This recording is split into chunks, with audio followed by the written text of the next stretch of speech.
Comfortable.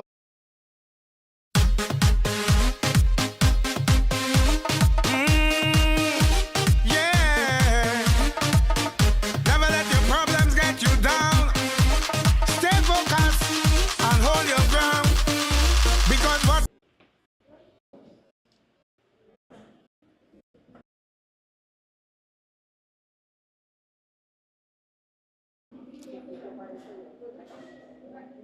Okay, ladies and gentlemen, a pleasant good night to everyone. Welcome to the constituency of Oropouche West and to our pre-budget consultation.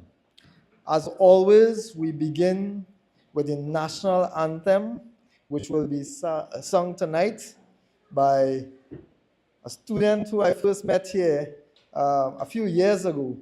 Heard her voice, heard her presentation, and was totally blown away. Ladies and gentlemen, to sing the national anthem of Trinidad and Tobago, I welcome Ms. Sapphire Lapay. Please all stand for the national anthem.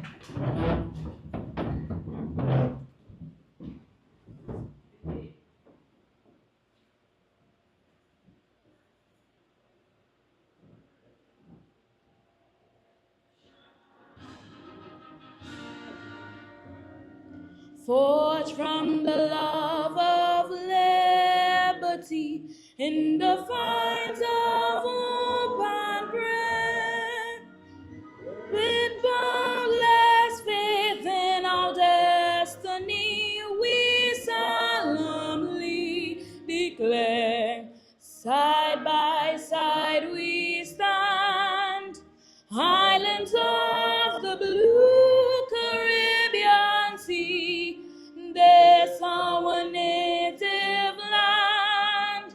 We pledge our lives to thee.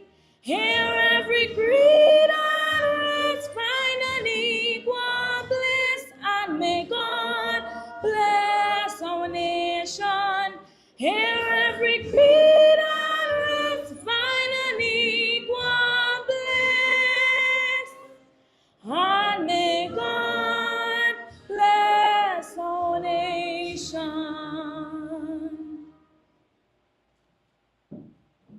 Thank you very much. Please remain standing as Reverend Ralph Umrao leads us in prayer.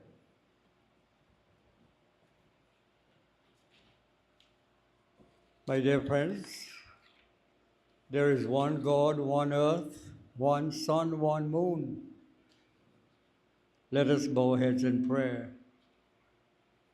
Thank you, Lord, for life and life abundantly. We thank you, Lord, for this beautiful country. Bless our nation. Let there be peace and goodwill amongst our people. Lord, we are living in a very critical times. Wars and rumors of wars everywhere. Murder of children, mothers, people of different religions are being destroyed throughout the world, dear God. Lord, this lovely country is in a deep sliding slope economically, socially, politically, and psychologically. Bless our children who are on vacation, O Lord. We pray that they continue to love their parents, their siblings, and their neighbors, and their friends, O Lord. And let us have peace and goodwill in our homes, dear Father. Bless those lost sheep who are returning to the fold. Lord, we pray that they come with honesty and with dignity and to lift the UNC to greater heights, O Lord. Lord, let a miracle take place in Trinidad and Tobago. There are so many wrong things that are going on in this lovely land. Father, we thank you that we have the opportunity to lift this country and to abide with peace and love. Lord, we pray for those who are planning for criminal activities. transform their minds and change their behavior and attitude. And let them recognize that human beings are very important in every part of this world, oh Father. We ask you, Lord, to bless all the MPs and councillors.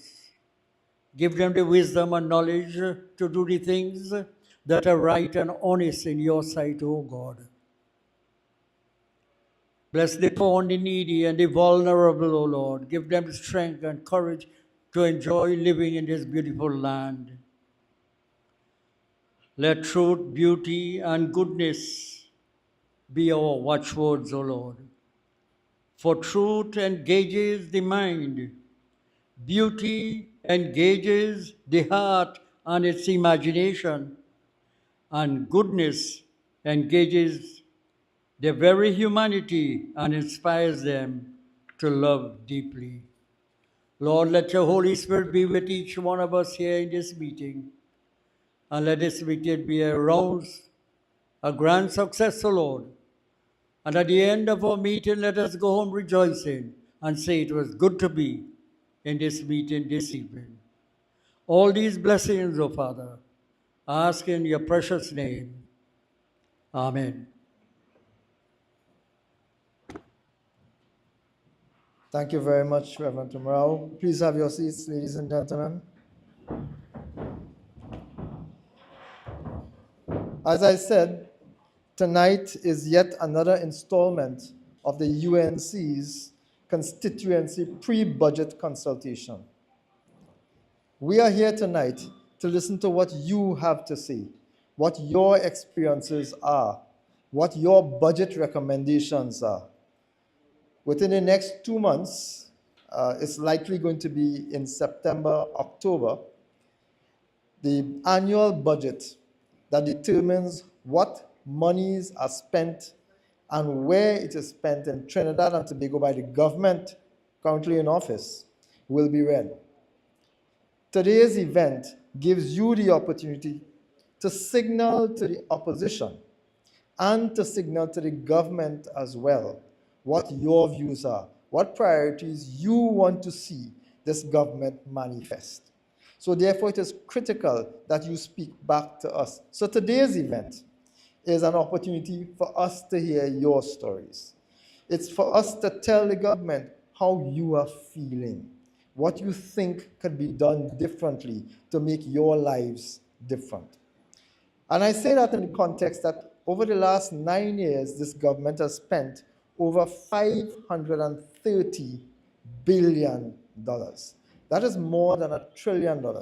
One would have assumed that when you spend that kind of money, when you spend more than half of $1 trillion, $530 billion is a lot of money. And when you would have spent that over 1.35 million people, your lives should have become better. Your environment should have become better. Instead, ladies and gentlemen, as we know, our lives, every single aspect of our lives in Trinidad and Tobago has gotten worse over the last 9 years. So we assume that maybe the government just doesn't know what to do. So tonight we have the opportunity to tell the government what you believe your priorities are.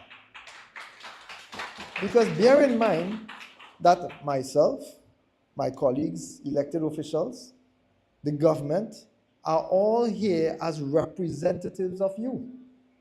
And therefore, their actions should be in line with what you want to get done, what you want to see happen.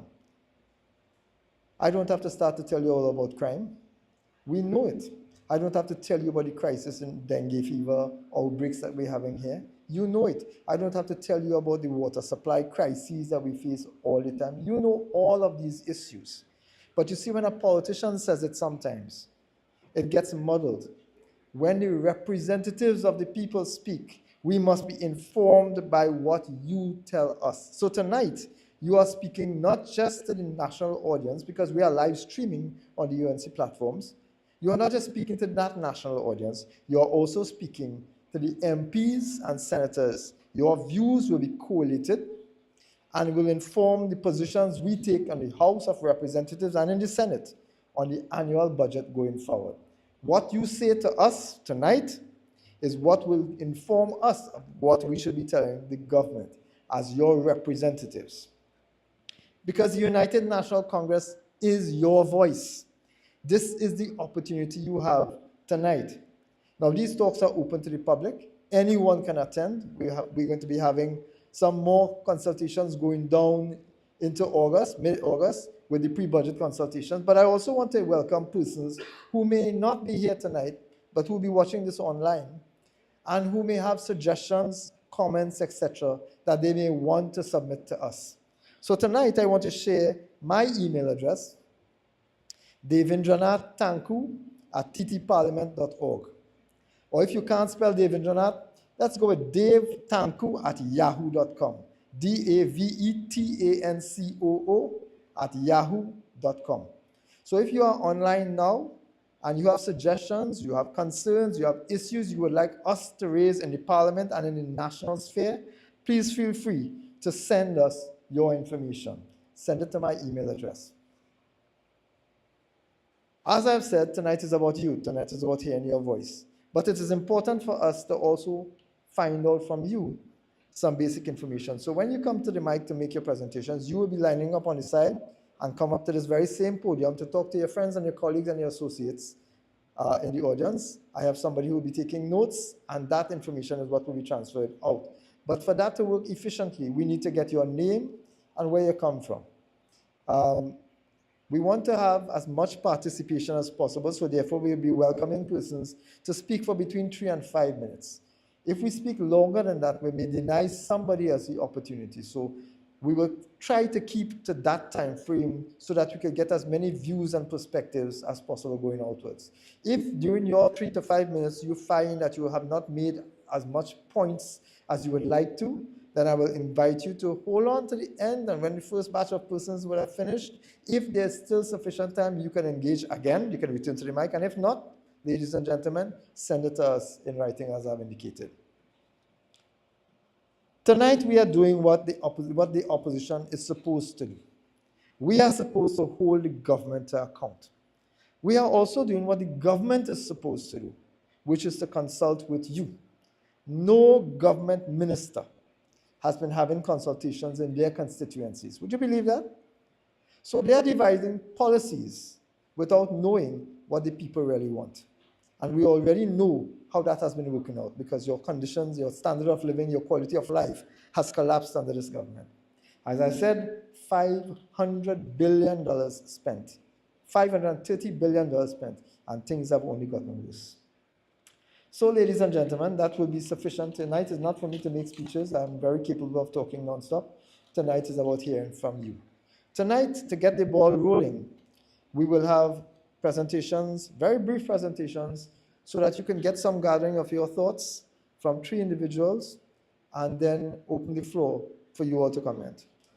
Our master of ceremonies tonight and moderator of the open floor session is now a gentleman who I think most of you all here would have known.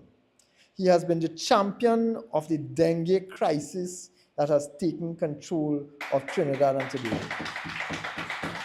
He has been a champion in calling for government accountability in the use of funds and in the absence of government supplying the funds so that the corporation can do the work that it needs to get done.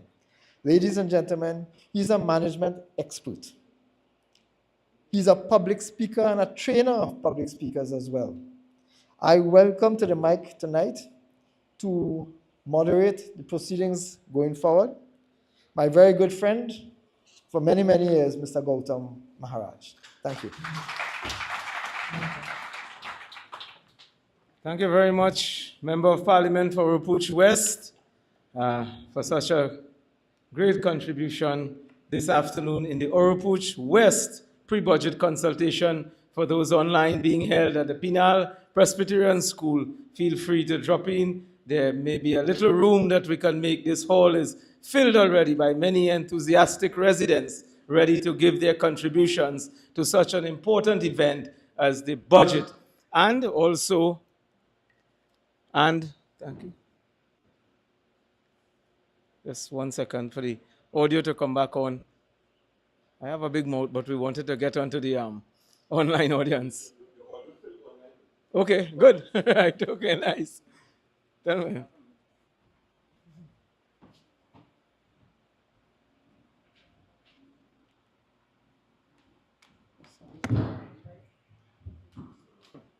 Power.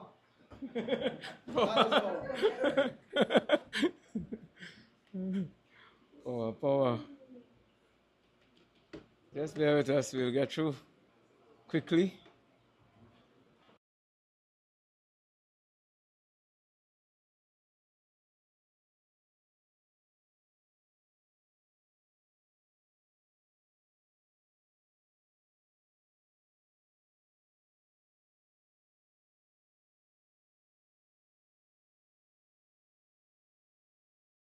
Nice. Very effective, rapid response by the technical team. So, this event, pre-budget consultation, Oropouche West, being held at the Penal Presbyterian School, is an experience and an event we must cherish because it is based upon the principle, the voice of the people is the voice of God.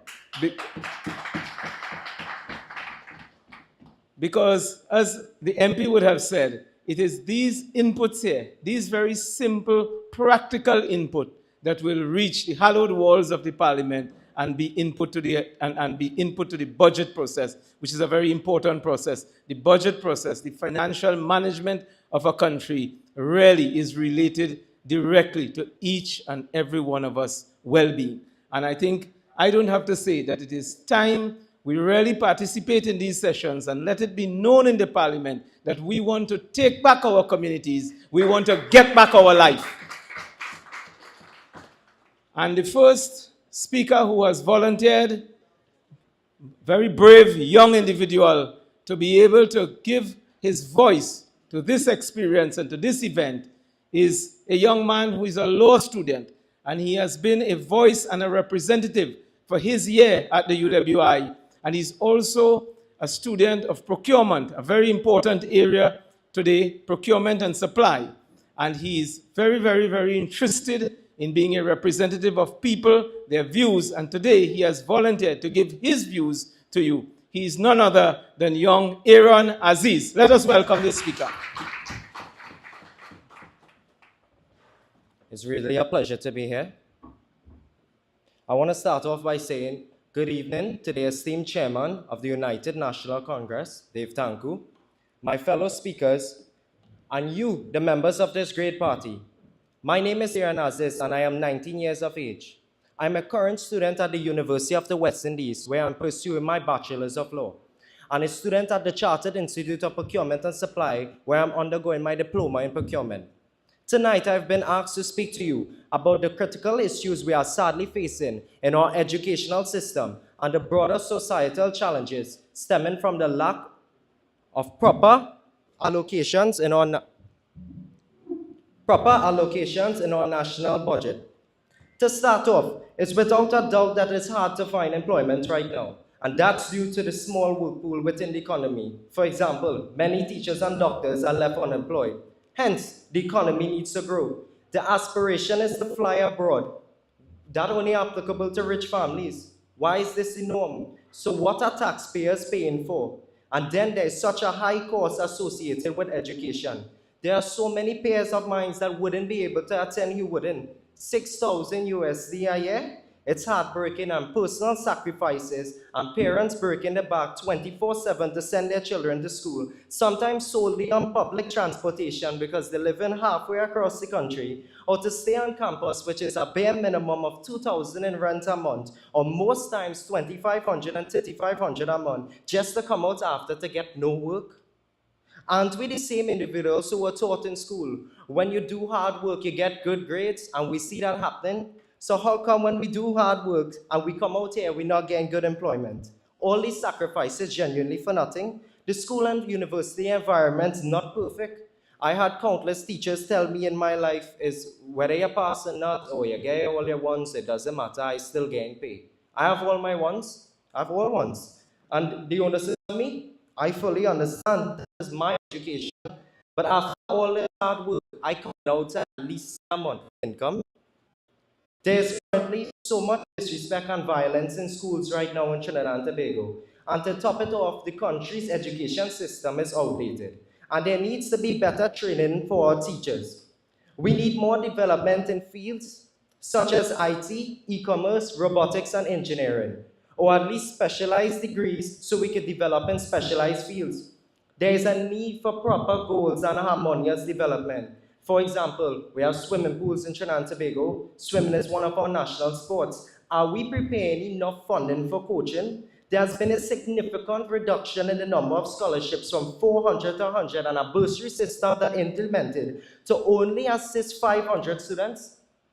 Thousands of students right in Cape. Currently, we are bringing students into the university to study agriculture, but is the state putting measures in place for farming? Tell me why there are 2 schools in this area that has been close to finishing but now sitting for the past decade doing nothing. Tell me why there's an entire campus for law students in Penal that is still yet to open. So all the students pursuing law from South had to cross the country to get to classes. Wouldn't this have been a significant avenue for foreign students to come to the country? Or perhaps we could get more students into the study of law. Not everyone has to be a lawyer. Knowledge alone is a valid reason for obtaining a law degree. Isn't the majority of the population walking around without ever opening a constitution and knowing the Bill of Rights? Hasn't anyone noticed the number of police officers that still do not know the law?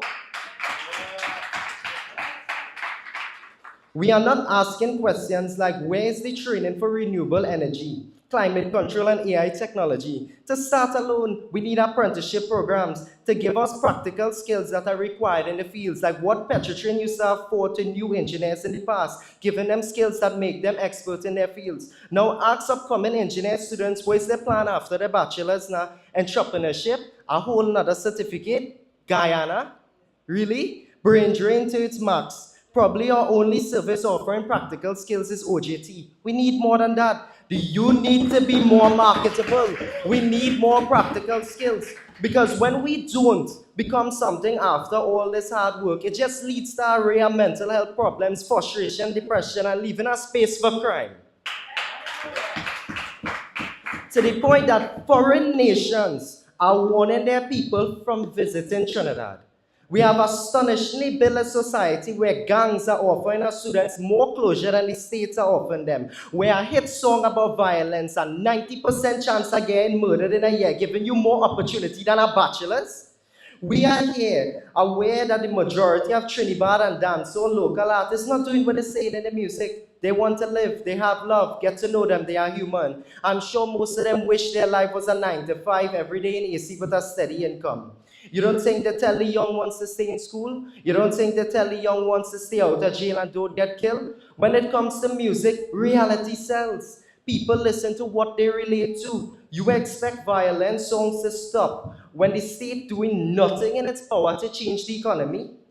People singing about our sad reality. Music is not the problem. Make a different economy and we will get different music. If Trinidad was booming with tourism and like carnival all year round, you think anybody could be frowning, and you think we wouldn't be frowning upon who killing who? Crime is high, and the state flips the script and says the people's fault. The people not slow. We are well aware that the politics set the atmosphere that we live in. Who all you fooling? Lack of education and work now turns us into a society of crime. And we are now exposed to other parts of the world. You no longer need to take a plane to go out to another country to witness the difference in law and order. We want to see rain, not flood. We want to take walks and not get robbed. We have access to phones now, which shows us that the grass is greener in other countries, and it might as well be. The money in the budget must be accurately distributed because this is our money, and it should be spent for our benefit. Show us why we should stay here, as staying in Trinidad and Tobago has now been stigmatized as a punishment. Because with this lack of employment and so much crime, it's embarrassing. They're barely taking fingerprints now. And criminals no longer see the need to wear masks. Hence, in modern times, young people are no longer attracted to politics because of this stigma of cronyism and corruption. Still, the reality is not so. And we as a youth need to get up and be the change. Right now, Right now, our unemployment rate among youth is approximately 20%. That means 1 in every 5 students cannot get work. And when you step out into the world of work and reality hits you and it breaks your spirit, you get demotivated and we lose patriotism. Sorry, that is the most important part, so I need to say it over. When we go out there into the reality of work and it breaks your spirit, you get demotivated and we lose patriotism. And that is the most important thing. Why are you making the youths hate sweet TNT? We as a nation are dependent on tourism. Tourism depends on our culture, and our culture only exists if we show patriotism. You see the formula? What are we, because we don't have the manufacturing capabilities to compete with China. What are we doing from March to January? Why aren't we making tourism out of other events happening all year round? All we have to offer is really carnival doubles and bacon shack. We as a nation need to employ more people. We need more contributions to NIS. We need more income from taxes so we can develop the economy. Instead, we just borrowing money. The more we borrow, the more we have to pay back. And with fewer and fewer workers, the taxes will be higher and higher, especially us younger generation as we get older. And believe it or not, taxes is not the problem. It is lack of employment. As a nation, we are importing approximately $5 billion in food supplies. Yet we have skilled farmers, land, and unemployment. We have unemployed doctors, hospitals, and sick people. You see the resemblance? We need to build our economy for investors, not economic hitmen who see that your country is struggling, allow you to borrow money and take the country's assets when you can't pay back. We as a youth are not asking for handouts. We want a steady, stable, legitimate source of income. We want to work hard. We must benefit. It must be hard work and not to come out here for no work. Politics make the country run, and we as a youth need to get more involved because when it comes to politicians, it's not a matter who the person is. It's a matter that they can make the right decisions in the right moment. It's not about skin color, it's not about height, it's not about looks, and it's not about gender, and it's definitely not about age. Because age doesn't bring wisdom. You could be old and do the wrong thing your entire life. It's experience that does bring wisdom. Recommendations. Now, I understand that last year budget allocation for education was large, but take a look, it's still to no effect. $1,000 grants can barely do anything now, and we have some laptops getting distributed to some schools. So what about the time when every student used to be getting a laptop? So you telling me as the rest of the world getting more technologically advanced and going to the future, we as Trinbagonians going deeper down in the gutter?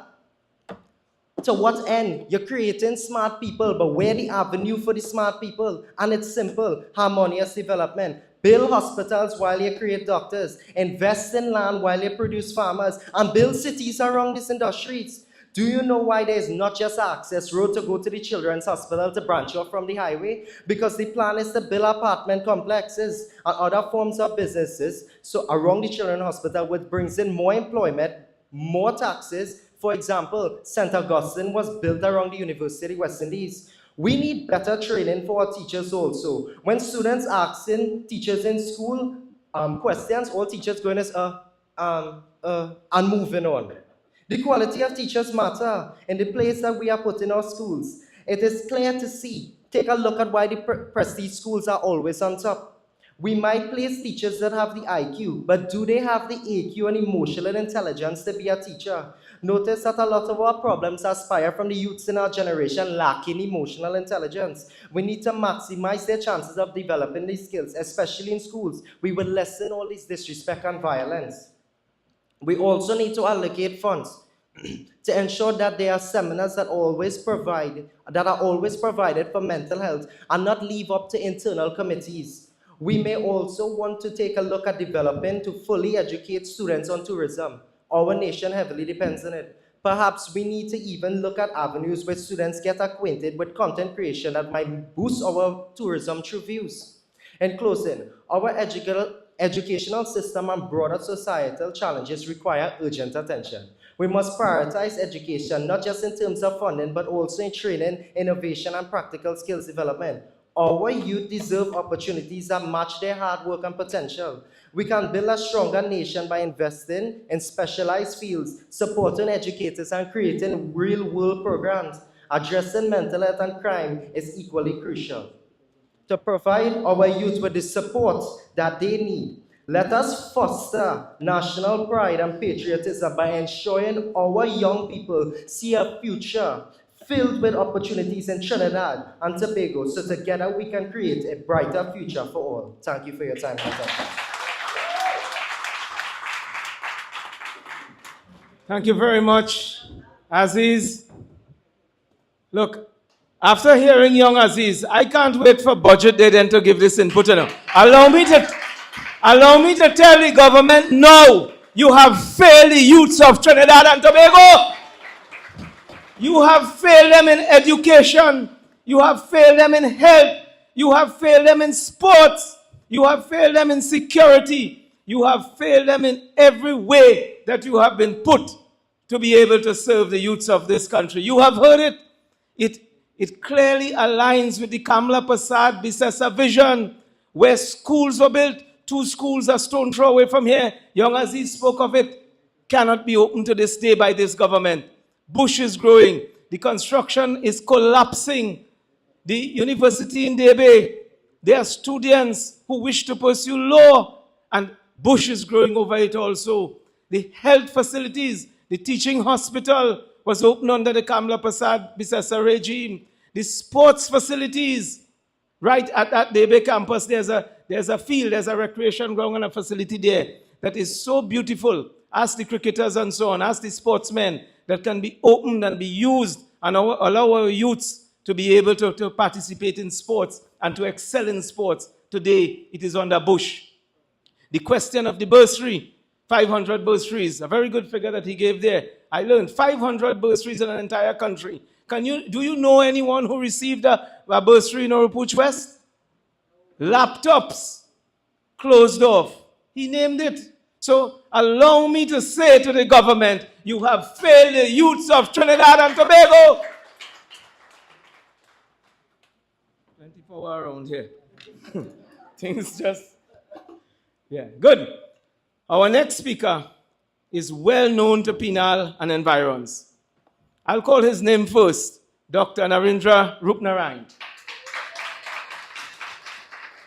I have a list of achievement, academic achievement, bachelor in medicine, family medicine, public health, number of other areas, masters and so on. But summing up all of that, he puts that into practice under the banner of care. He balances family life and he encourages all in his practice to be well balanced. That is something that is very outstanding about him. He is also a national scholarship winner, and he holds strong values, ethical and moral values in his practice and in his everyday life. I see here he has a wife, which we know that is with him all around. I'm sure she's here today, I hope so. And he has 2 children, it is put here. But I say he has many more children, because anybody that visits Dr. Rupnarayan feels like they're one of his children. He is so caring, he is so loving, and we want to hear from him now in this pre-budget consultation. Put your hands together for Dr. Rupnarayan.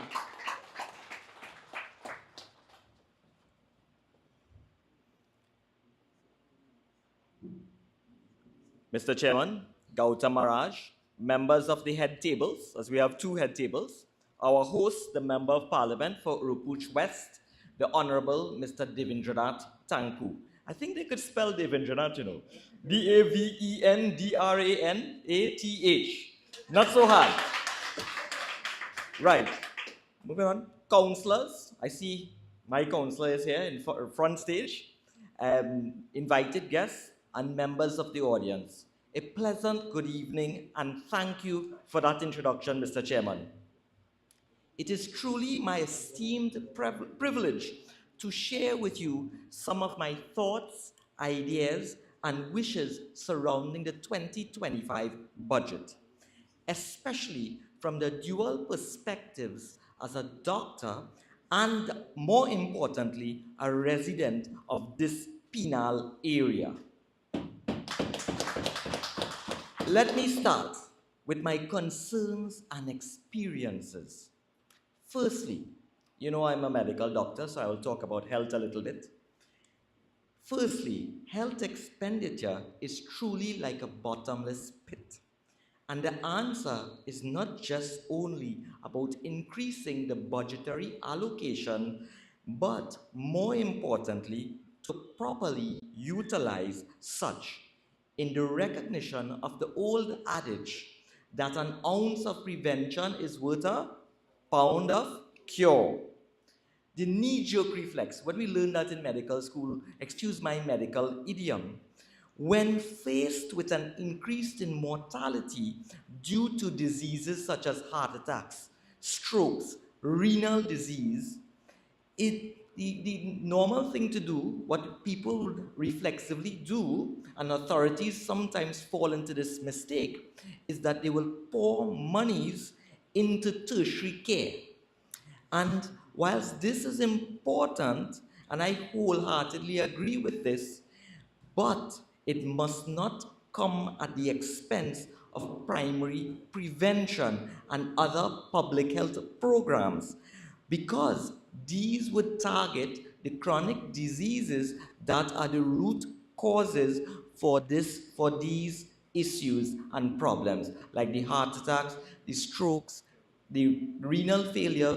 These would be due to diabetes, hypertension, obesity. Now, we must not miss the forest through the trees and recognize the big picture and look for a longer lasting management program. Secondly, I know we have the master here, Mr. Chairman, who has the dengue, but it would be remiss of me to not speak about dengue tonight. That's the hot button topic, where we have authorities, and you would have seen them on television, they shift the major share of the blame onto the citizens of the country. Did you all see that? Am I telling truths or lies?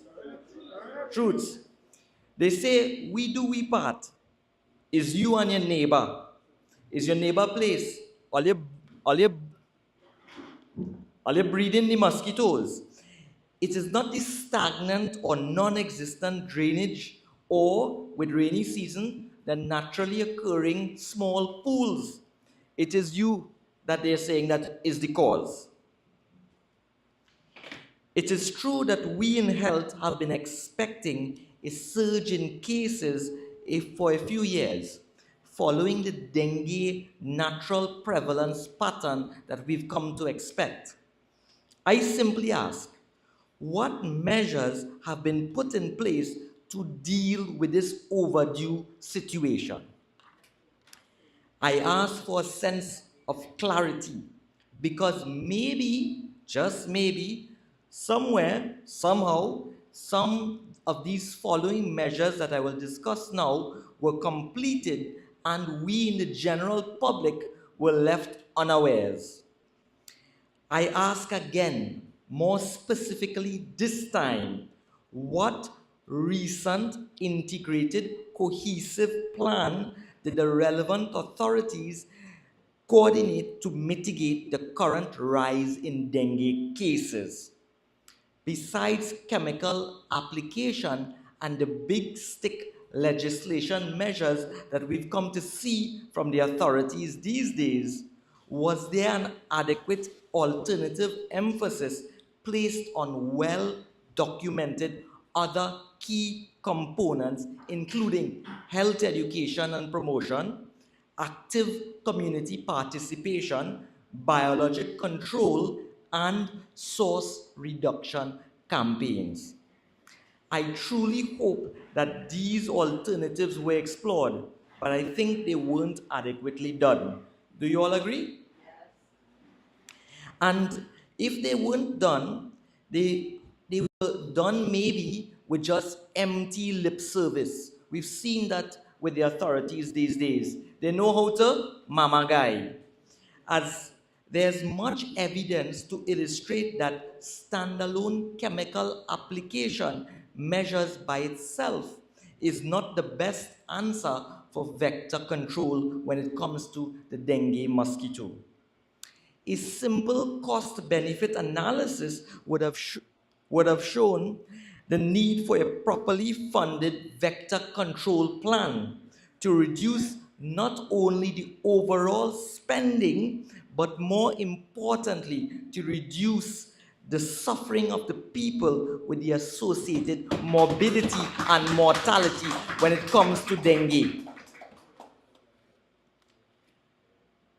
The next point is very important, and I have found this a significant segment of children and adults often exhibit poor quantities of knowledge, attitudes, beliefs, and perceptions when it comes to health, disease, nutrition, basic health statistics, and parameters.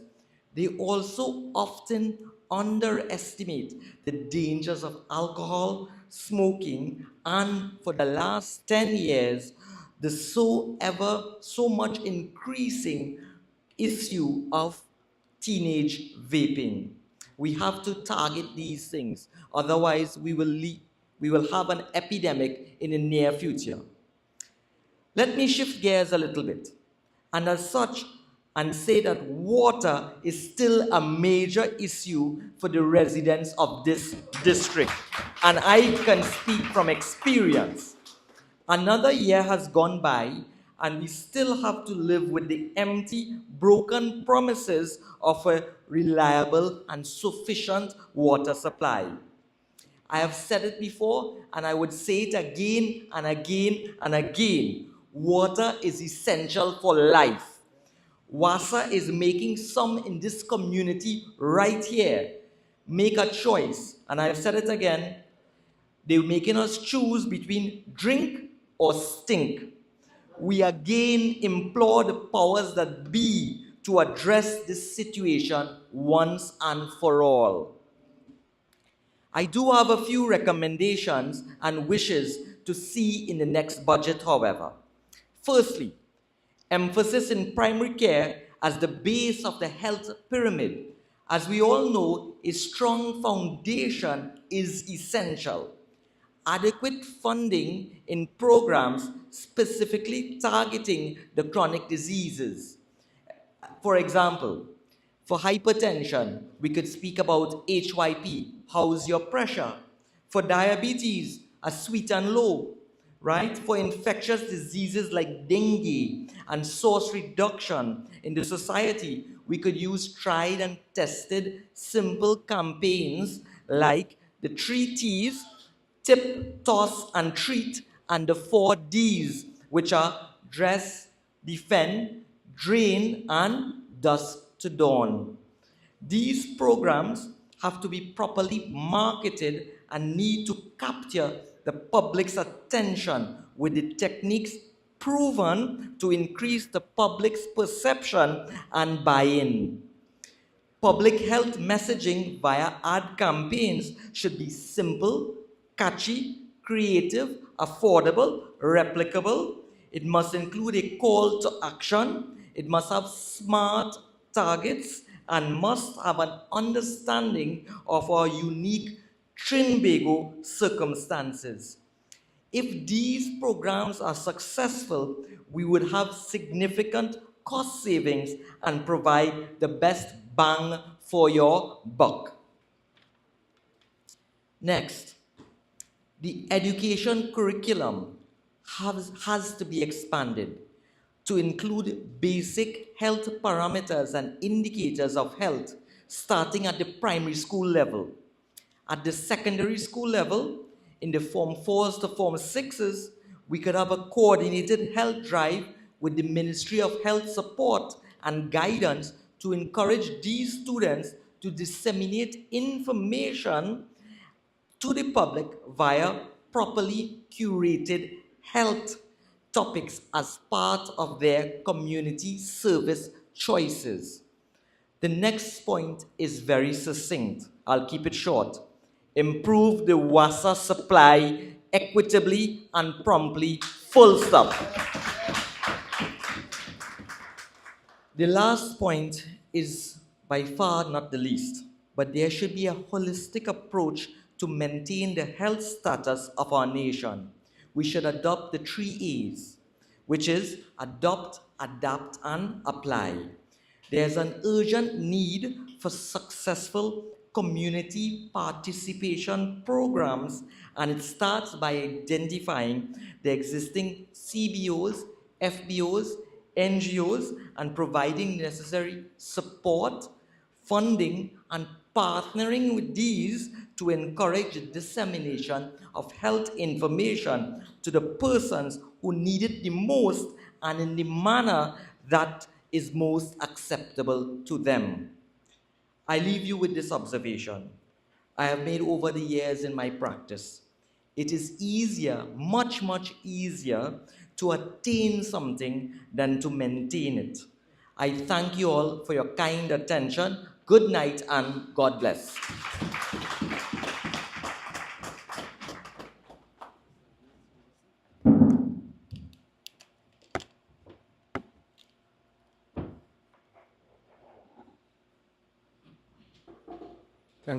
Thank you, testing. Thank you very much. Some more powerful equipment has been brought on. This Oropouche West pre-budget consultation is getting heated and powerful.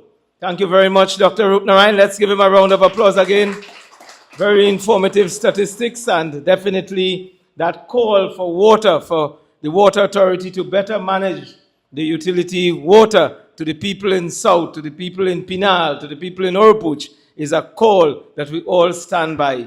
Give us water. We need water. Water is a basic amenity that we pay for. So you owe us that. Government, you owe us that. Get us our water. In the area of crime, our peaceful Pinal villages have been devastated recently. Crime now punctuates every home.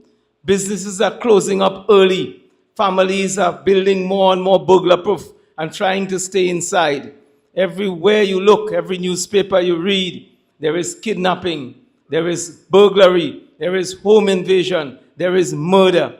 Right behind us in the Sunrise Road, beginning of June 8th, we had the gruesome murder of the one brother from St. Mary's. And every day after that, you hear of crime. So definitely, I'm sure you would agree with me that the government has lost control.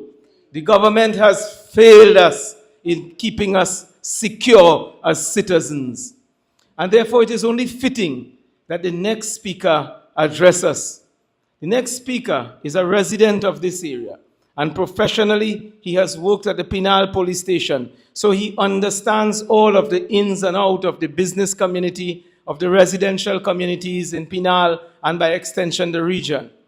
He is none other than Sergeant Nasruddin Ali. I would like you to welcome Sergeant Nasruddin Ali to the podium. Thank you, Master of Ceremonies. Member of Parliament, Mr. Tanku, Master of Ceremonies, member of the head table, presenters, those who are streaming live, and to you all, ladies and gentlemen, good afternoon.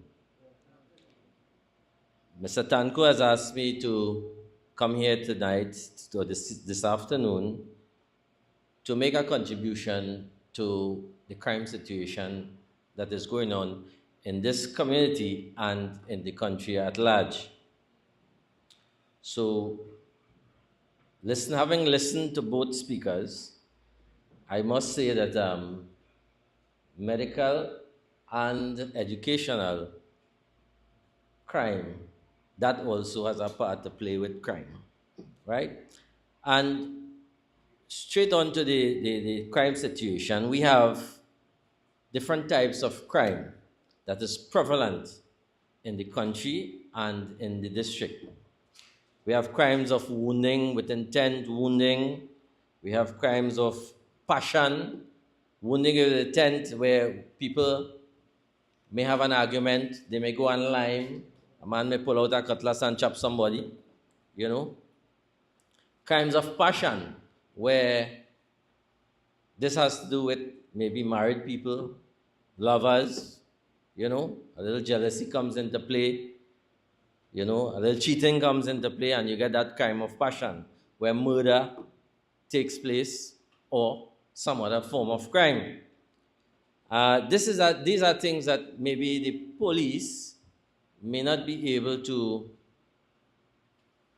identify as quick as possible. So they would depend on a report and evidence that is to be given. However, we have taking place at this present time, we have home invasions. And I call this one business invasions. Right? Both are terms that are not legal terms in crime, but they create that environment of crime. And those are the home invasions where you will find people come into your homes. You get a robbery, you get wounding, you get a brutal, injury where they want to take from you what you have worked hard for and what you have placed, for your comfort. But sometimes even if you don't have, they come in, they may kill you, they may chop you for not even having, right?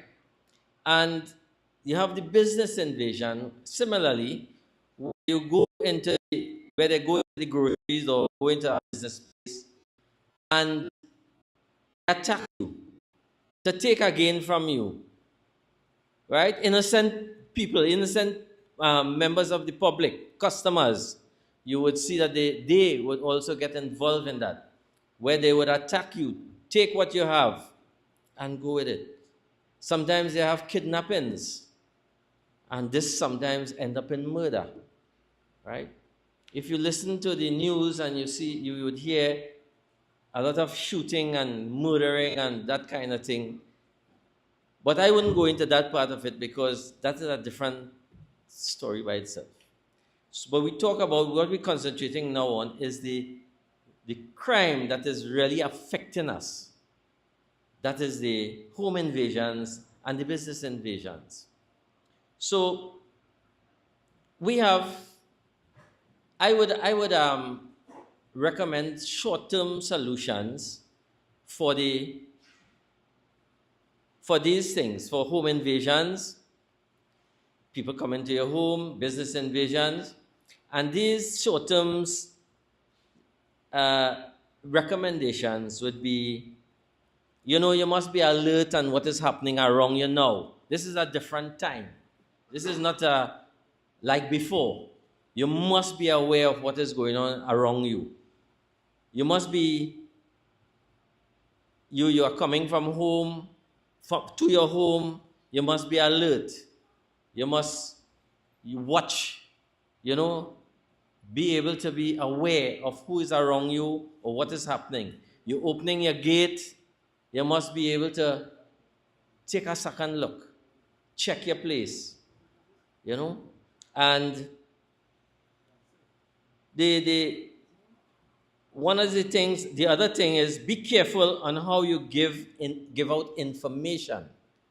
Sometimes you're talking casually to someone, and you say, I had to go in the bank, I had to pay this person, or I guess you had to be very careful in how you're speaking to people now, because that same information could be relayed not intentionally to another person. I just talked to this person.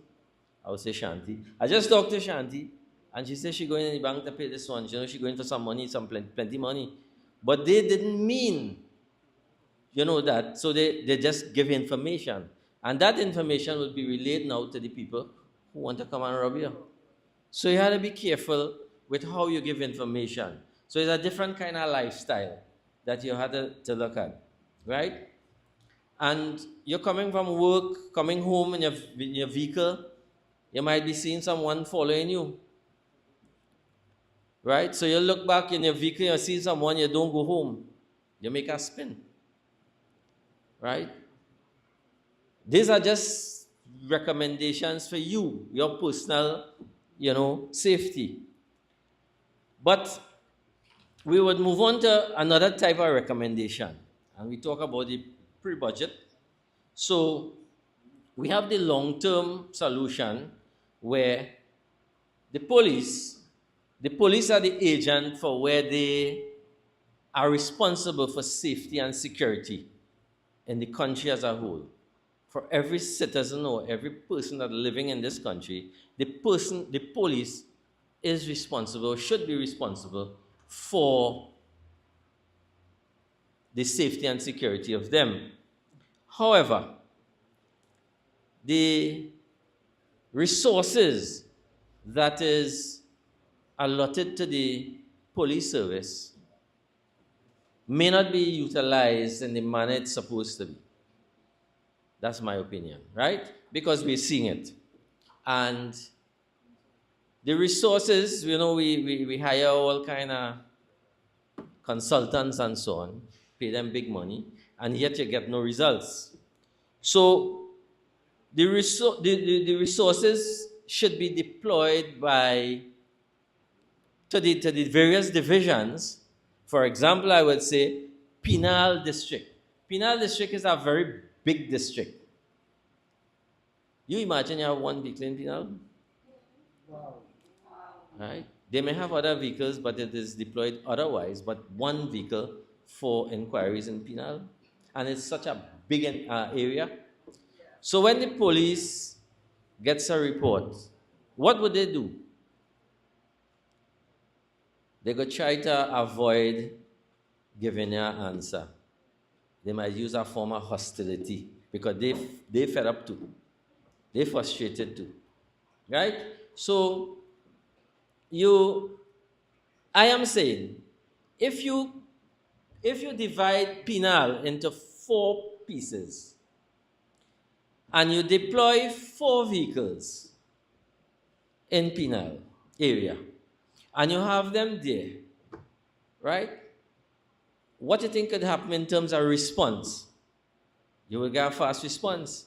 Because if one vehicle in that particular area is attending to something and you get a call in that same area and they cannot attend it, and the vehicle in this area would attend it. So you need resources. And that kind of resources is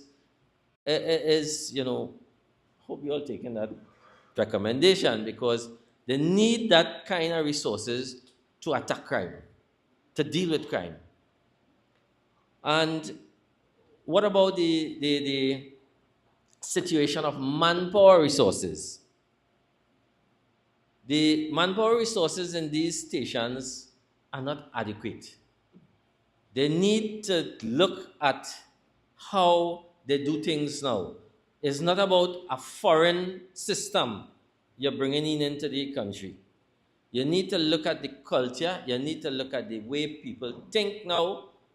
You need to know how, devise a plan or a strategy on how to deal with crime here that is happening.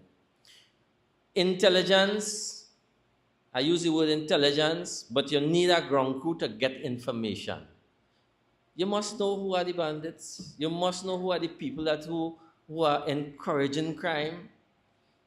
And this is the way you have to go at them, right? So the resources that is needed for that and would require that kind of operation would be training and retraining of the staff of the police service.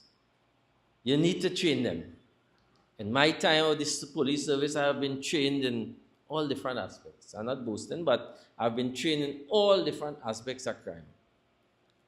I'm a forensic manager in SORT. I've been trained I was an instructor in advanced training in criminal crime scene operations, interviewing and interrogation. So you need, and I am seeing where the need for training and retraining of police officers in order to combat crime, right? Also, the response time with police officers. What about the 999 system? Anybody have ever made a call to 999? Anybody? What is the response you get from 999? They have a PBX system. Hello, could you hold on? You know, we are dealing with something, the line is busy. No. Within 2 seconds, a person could die. Within a minute, you could get more than one crime if you're making a call to the 999 system. So the 999 system needs to be revamped. Right? That is another area that recommendations have to be made for that. Where as soon as you make a call, they need to answer quickly. They need to identify the number. They need to know to get back to that call if the call drops. And this is the kind of strategy that is needed in the police service, right? Also, I want to touch on the education system, where from a young age, we are seeing now where we have a lot of violence in school. The children, I don't know what is causing that anger, but violent, they want to fight. What about anger management? Have we ever thought about getting professionals to deal with anger management in the schools? And you not only give the anger management to children who need anger management, but you deal with anger management with every child. Make it a period where they can sit and deal with that child. However, there would be the ones that could create that kind of problem, so you deal with them otherwise, differently. Also, the violence in the schools, the teachers or the executives, I wouldn't say the teachers, the executives would try to hide those kind of information. Why? If you continue to hide those information, children would get injured. The police wouldn't be aware of it. The police have to act on those. There's a department, the Children's Authority, that has to deal with those things. But if we don't give that kind of information to the relevant authority, how would they deal with it? And I could tell you that the Children's Authority is very efficient.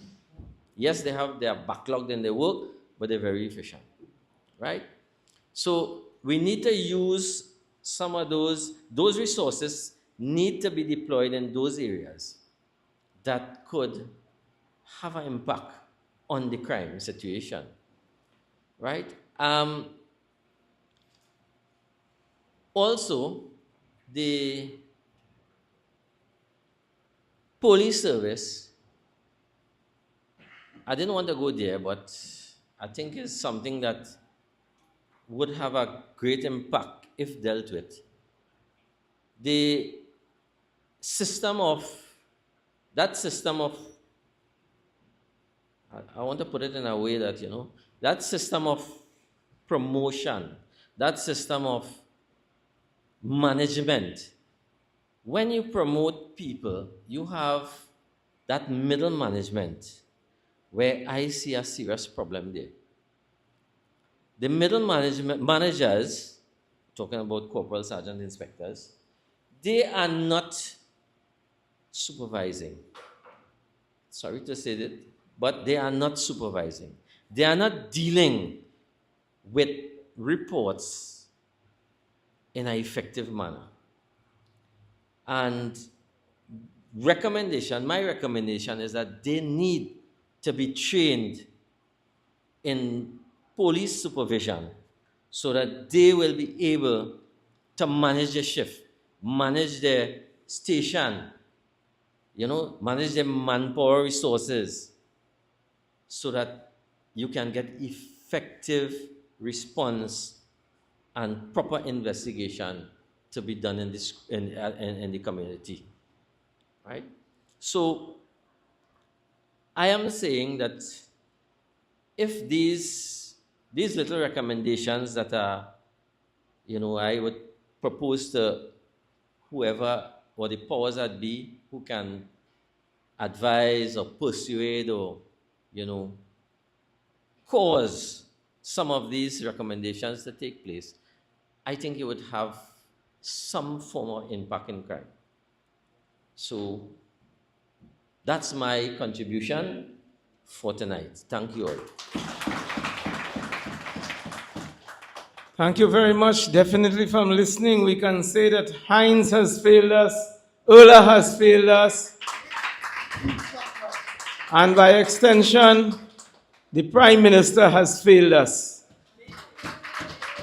Because we have heard from the speakers, it is all connected. If a child cannot afford to be in school, his parents are unemployed, books cannot be bought, what else will he or she migrate to? Crime. Crime. You heard it from the mother who had to steal.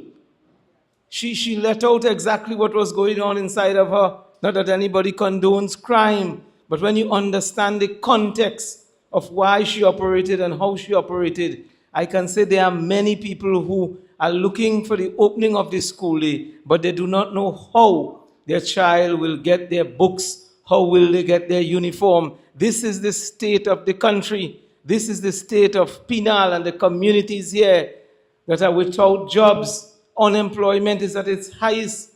Petrotrin, a major employer here, has been shut down. The apprenticeship program has been shut down. 9 out of 10 murders go unsolved. Is that any type of performance by a government? That is failure. To use the language of the young man, that is failure. That is pure failure. When you look at it, let's look at it real. 9 out of 10. Miss Christina Adset of Suchitrace has been missing since last year. Not a word on that. People are cowering in their own homes. The community patrols, which used to take place between 2010 and 2015, you all will remember it. No longer here. That was supplemental to the work of the police. No vehicles, you heard it. I attended a police outreach in La Romaine, and it was the same thing. No vehicles for the police to do their work. Predial larceny, crime again. Now, in the region that in Rochard Road, during daylight hours, persons are entering your gardens and taking your goods away. And the Cregnish office had been consolidated with the central office, where officers must have oversight over from central to Cedrus. We must think of the officers' plight and understand what is happening too. It is just like the fire station situation here. Yeah, we may say if the firemen don't respond or whatever, they have no fire tender. A fire station built by Kamla Prasad Bisesa regime, and not to this day, not even a water truck could be put in it. Unfortunately, I have to say, because Princestown Fire Station, the welfare facilities were so bad that the fire officers had to leave. They are here and there's a truck park. But when the situation is remedied, they will have to return and Penal will be left again without a fire station. What type of governance is that? What type of management is that? Of the funds, of the public funds, of the taxpayers' dollars. This is how it is related to budget consultation. And this is why your voice is important. Your voice is crucial today because it will form the input to the opposition's prepared budget inputs that will enter into the parliament. What a beautiful session. I really give thanks to the political leader of the United National Congress for coming up with this forum where the voice of the ordinary citizen, the voice of the voiceless, could be charted all the way to the parliament as a budget presentation. Let's give a round of applause again for that. So beautiful a program. We will now go into the open forum. The time stipulation, the MP has said before, try not to go, beyond 3 to 5 minutes. Be considerate for others because we know there are a lot of people on the floor that want to have their contributions. The floor managers, can you begin to have the lines ready? You will be speaking from here. I should have made mention to that. In case you're thinking the mic will be moved around, you will be here so that you can... our online audience can benefit from seeing you also and hearing your contribution. So, floor managers, get set, let's go, or else you will be hearing me for the rest of the time. And you know, the mic and so on. We'll need to change a few mics. Okay, so first floor speaker, come up and state your name, and you will make your contribution. The floor is open now.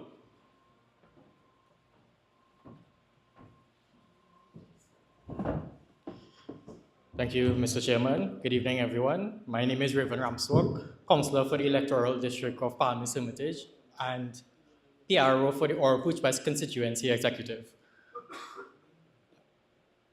MP for the constituency of Oropouche West, Chairman of the United National Congress, Mr. Devindranath Tanku, Chairman of Pinal-Debe Regional Corporation, and Chairman of this evening's consultation, Alderman Gautam Maraj, head table, specially invited guests, religious leaders. Good evening once again. So I want to start my contribution this evening showing you that everything ties in together. All the agencies, all the issues that we face, all the solutions, all tie together, leading directly from what Dr. Rupnine would have stated. We have a water issue, not today, but ever since I was a small boy growing up in Ghana Village. We have issues for water. $18 million later, Dr. Rupnine, after Wasal launched an operational command center that is fully functional and fully operational. Ask anybody in Pinal, when last they get water? They might tell you last week. They might tell you they still have water issue. If we get water today, we're not sure when next we get water. So $18 million later, and we still can't get water? They're supposed to be monitoring leaks, water supplies, water trucking services. And now all this falls under the purview of the Ministry of Public Utilities and the Minister, Mr. Marvin Gonzalez. So $18 million later. Would you believe just day before yesterday, a resident in Hermitage called me and said, Councillor, we didn't get water for a couple of days. Can you find out what's going on? No problem. So I spoke to the rep, of course, as per usual, they tell you, yeah, we're getting water, X, Y, and Z. Tomorrow, the day after tomorrow. Ask any of my local government colleagues, they'll tell you that it's a normal answer. This is a normal response you get from the reps. No fault of theirs, of course. Now, this evening I got a call as well. Councillor, I believe the leak that the authorities repaired earlier this month, Dumfries Road next to the bridge, it's leaking again. I'm not sure if it's that leak or a new leak, but it's leaking again. We passed there and we're hearing water wasted. So $18 million later, a fully digital system WASA has now to identify leaks throughout Trinidad and Tobago. And this falls under the purview, well, the plan that the minister has for the Sustainable Development Goals and National Development Strategy for the Vision 2030. Vision 2030, yeah? This is their plan. And they still can identify leaks and solve it in an efficient manner. That is one issue there with water supply, and we all face this issue. Eh? Just a couple of days ago, I saw a headline on CNC 3. Beetham residents beg for relief from sewage stents. 2 ministers went down in Beetham Gardens to speak to residents.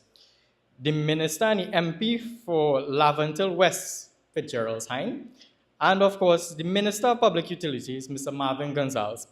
Of course, now, when you read the article, the residents say they're not home.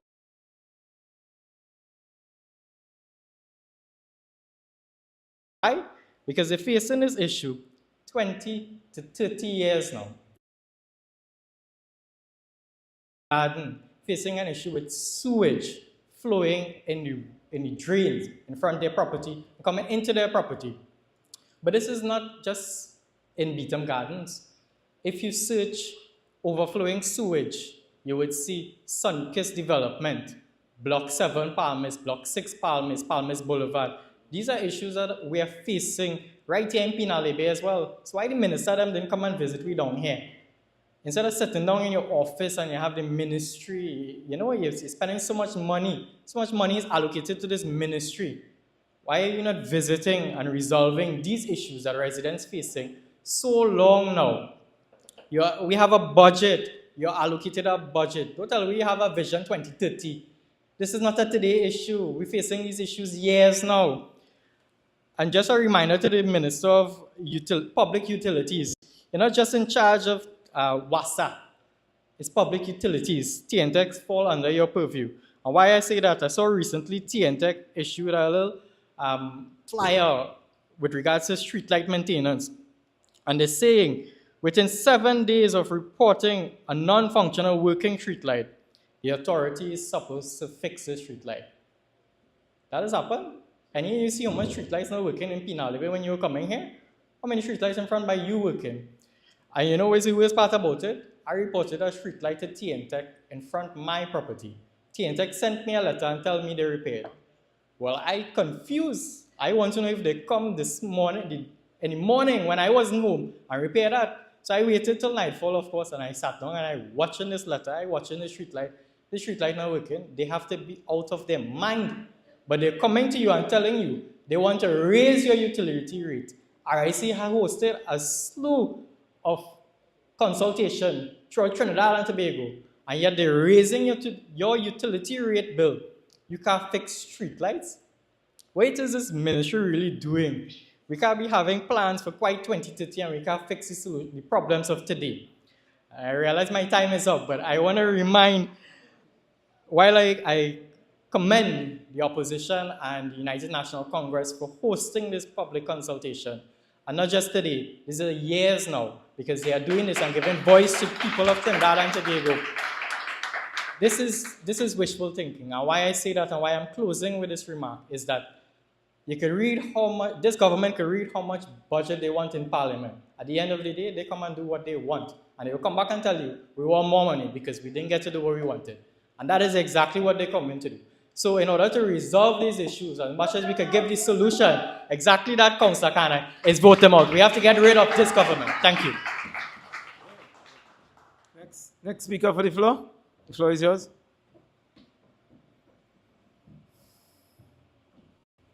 A contribution from the business community. He will introduce himself.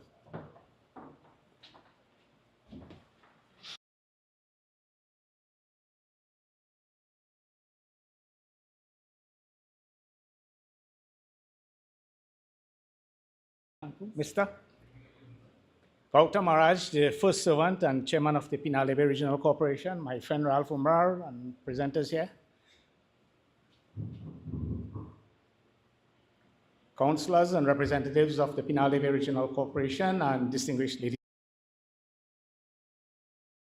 I'm a resident, I'm a burgess of the Pinalebe Regional Corporation. I am a chartered accountant by profession, and I'm the immediate past president of the Pinalebe Chamber of Commerce.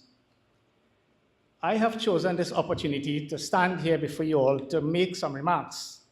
And I keep asking myself, is it all worth it at the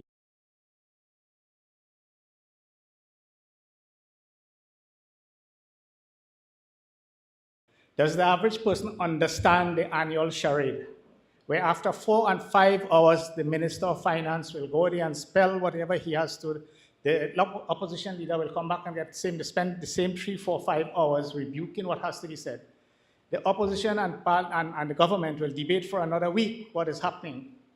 And at the end of the day, not a comma is changed, not a full stop is changed. We end up with the same thing on an annual basis.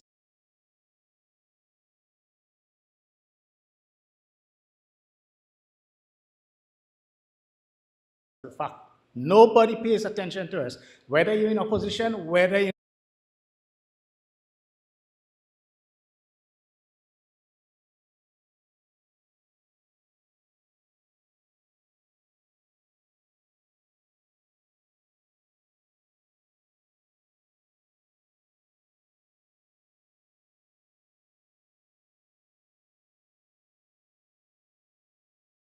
prices, are we comfortable with a continuing deficit budgetary measures? There's a marked contraction in the economic growth of 16% over the period 2016 to 2020. A fiscal deficit of $9.1 billion mean our debt to GDP ratio reaches 91%. Is that sustainable? Does anyone understand these things? We go in Parliament and we discuss, and our Shadow Minister of Finance here will argue these points. But after the budget debate is finished, nothing changes. And then 3 or 4, 5 months after, there is an appropriate. We are impotent, we are powerless to do anything. The fact of the matter is, are we really benefiting? I leave that question to you all. But I am here as a Burgess of Penal Rock Road, and I am here to present what I want to see as representative of Penal Oropouche East or Oropouche West Naparima. I want, in the interest of Penal Debe, to identify some of the issues. And if my 5 minutes allow me, I will actually explain. If I don't, well then, let me just say. One is the incentivization of SMEs, small and medium-sized enterprises and small and medium-sized businesses. The small and medium-sized businesses, according to the CSO, it is those that have 6 to 25 employees, but I'm talking about the smaller ones. The ones to the hairdresser, the barber, them sort of thing. And these people employ roughly 16,547 people. And these people need to be incentivized. The small and medium-sized businesses in Trinidad and Tobago, if incentivized, will be able to better contribute to the GDP and better contribute to the government and the coffers of Trinidad and Tobago and us, the people. That's one. There are things that I would like to say, but like I said, I don't think that my time will permit. The ease of doing business. It's an impossibility to do business in Trinidad and Tobago, starting with everything from the registration of a business to opening a bank account, to get an accountant to do your work for you, to paying your taxes. It's an impossibility in this place. And I have practical evidence of this for those who has or want to challenge me. Better revenue collection. Changing the name of the Board of Inland Revenue from the BIR to TTRA makes no damn difference. Changing the name from BWI to Caribbean Airlines or changing the name from HCC makes no difference. Had the government seen it necessary to put the manpower resources and the technical resources into the BIR, there is no reason why the BIR could not have done what it had to do. I am a retired assistant commissioner of the BIR. So I'm telling you from my own practical experience. Had this body, had this organization been resourced in the right way, there is no reason why we could not have done it. But it was because of the political will or because it is a necessity for the government to have changed it, to get their hands into it now, that we are today faced with what we are with. And every businessman will pay a price for it unless something is being done. I mean, let me just say, for example, I'm in Penal Debe, and I could tell you for a fact, there are tens of businessmen here, tens of people who are millionaires, and I challenge you to tell me how much taxes they are paying. This is the problem we face, better revenue collection. Implementation and enforcement of the laws. This country have enough laws here. There is no need for more laws. I hear there's calling program, this guy calling for law, you might hear every other day we don't have enough law.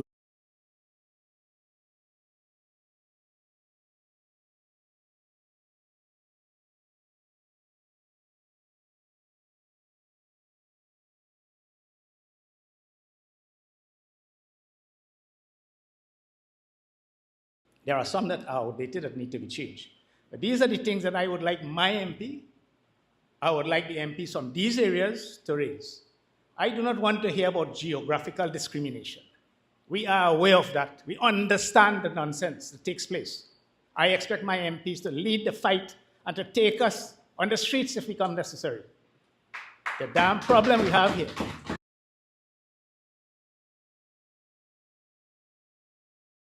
Behind you, it's just the MP. So then blame yourselves. Don't blame government. Don't blame opposition for the problem we are faced. I'm hearing about this water charade. Since I'm a small fella, I hear about water. One time I went in the corporation, I challenged them. I said, every councillor here, get 200 people and march with me. I will get 200. I'm not a councillor. Let us march to Wassa. None of them could have got 200, much less 200. And you ask yourself sometimes, how do they get these positions? It begs the question,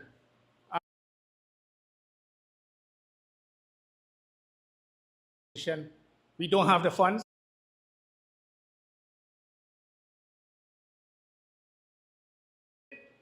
I remember one time I have a box train to build in Pinal Debe that they are supposed to build. I told them I'm providing all the material, provide the labor.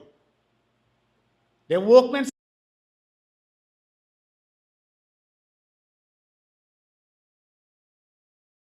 productivity. We should change the language of this place. Discipline, tolerance, and production. We now have ill disciplines. We have a lack of productivity. We have little or no tolerance. I think we should change the watchwords from discipline, tolerance, and productivity to transparency, accountability, and good governance.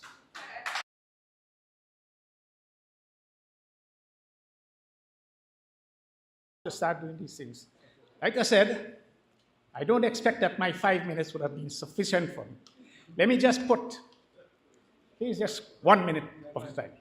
And like I said, there are so many of these things I could actually elaborate on if I am allowed to, and therefore make my case as to why I am here. Let me just put a spoke in the wheel of every parliamentarian, and especially the opposition. It brings me to the point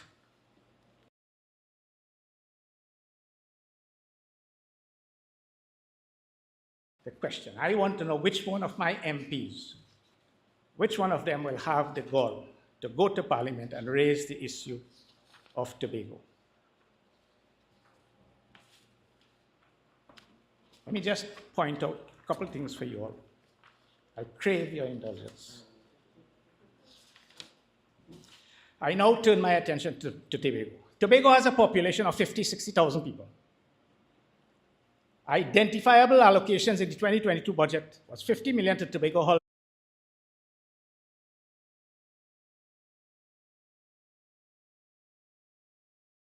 $88 million is allocated to be spent on various government ministries. This is 2022. In Tobago 2020 had $2.283 billion. 2021, $2.13 billion. 2022, $2.357 billion.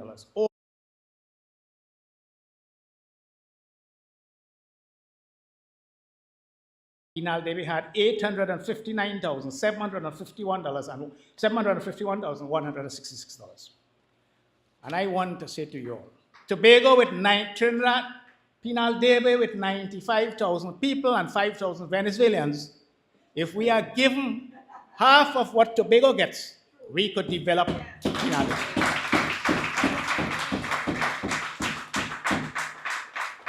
Ladies and gentlemen, my 5 minutes have elapsed. Thank you. Yes. Mr. Daleb got a 3 minutes.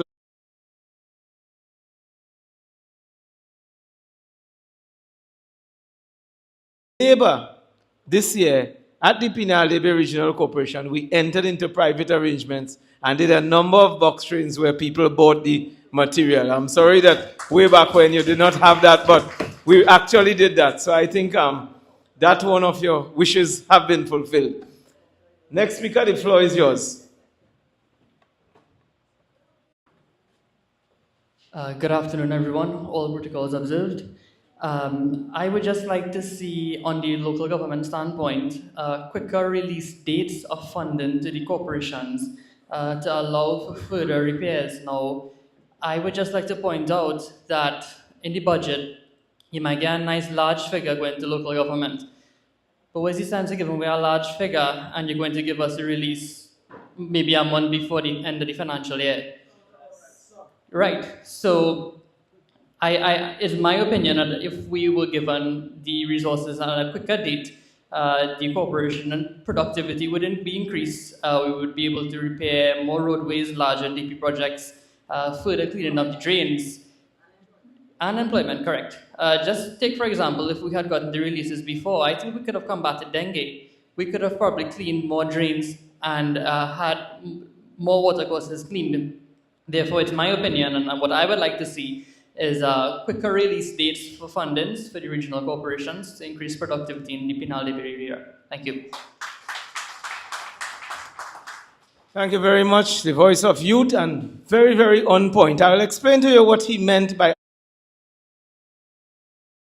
Did you ever do you so and say, I've given you this? I'm giving you this, and when it nearly reaches your hand, they pull it back.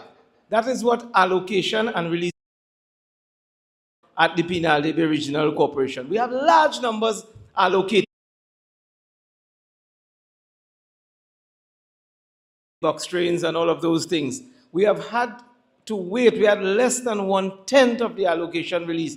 We have had to wait until the 10th month, which is now, through the rainy season, and then we got some more releases. In the area of DP, it's very important information, and the young man raised a very, very important point, and this is a budget forum. I will explain it. In the area of DP, which is where you get your box culverts and your bigger type projects, 10th month, and this month we have received some releases for DP. What is the danger in that? We are going at breakneck speed to be able to complete the procurement process, tendering process, complete the project. Concrete takes 21 days to cure. Contractors are asking us, and we have to complete that by the end of the financial year, which is September 30th, else we lose that money. That money goes over into the next year and so on. That is what we face. That is the reality. The young speaker has really brought out an important point. So our point to take to the budget is that when you give an allocation, which is done at the budget reading time, and it is approved, please arrange and have those monies released, because who suffers? The people suffers. The people suffers because that money is not released at all. We suffered immensely in that area. Zero in DP, and then a minister tells you cut by 50%. There are people who are good in maths here. How you cut 0 by 50%? Yeah? Or then they tell you VIA. You hear this little thing about VIA. VIA men could only work in certain votes. The accountant here knows that, the speaker who spoke before. You cannot VIA out of a DP, especially if you have 0. You will VIA 0 and put it. What will you achieve? That is what we face this year at Penal-Debe. Notwithstanding that, we have some releases now, and we are eager to complete those jobs. You will see us outside there. We'll be working with you, the community, to give us feedback, because we want to ensure that we get value for money from those projects. Look out, we'll be on those projects every day, every time, ensuring that you get value for money. Members from the floor is open.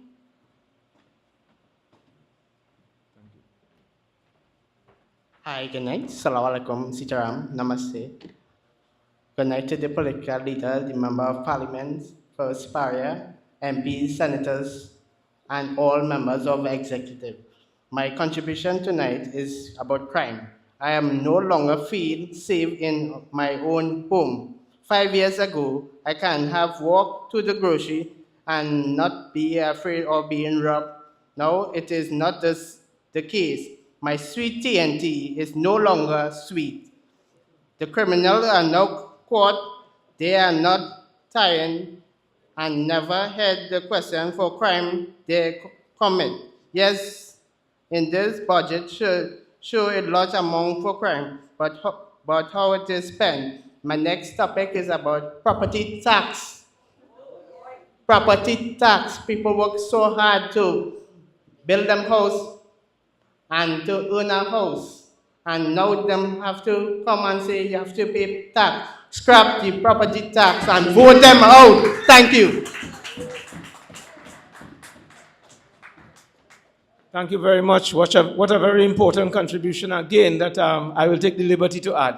The property tax under the local reform banner is being bandied as all of this money will come to the corporation and therefore the people will prosper. You will get everything fixed. Just like when they said we close the non-petrol train, hospitals will now operate optimum, all potholes will fix, this, that, the other. Similarly, it is bandied about that for property tax, pay your property tax, pay your property tax. Life will become a paradise for you. Now, that money goes to the central government, and then we have to wait again to go through the cycle that I just explained, where they dispose of it, how they feel, and when they feel. That does not make any sense. So it is only a gimmick that money will be coming to us, and we will realize the benefits of using that money. I see a member from the floor is coming forward, so I will open the floor again. The floor is yours.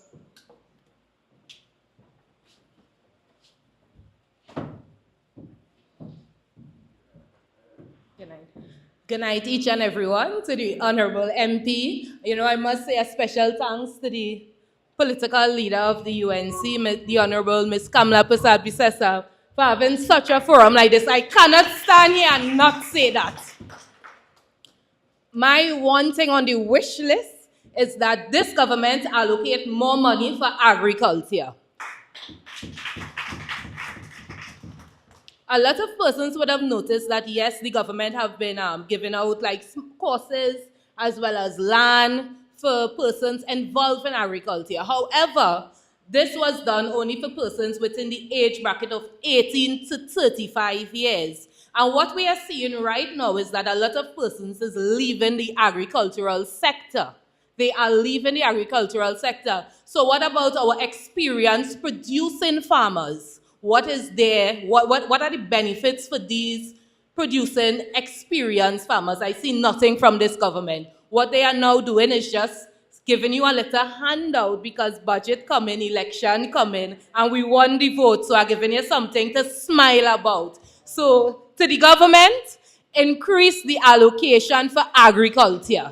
And we could do tourism, we could do so much, but just increase the allocation for agriculture. Thank you.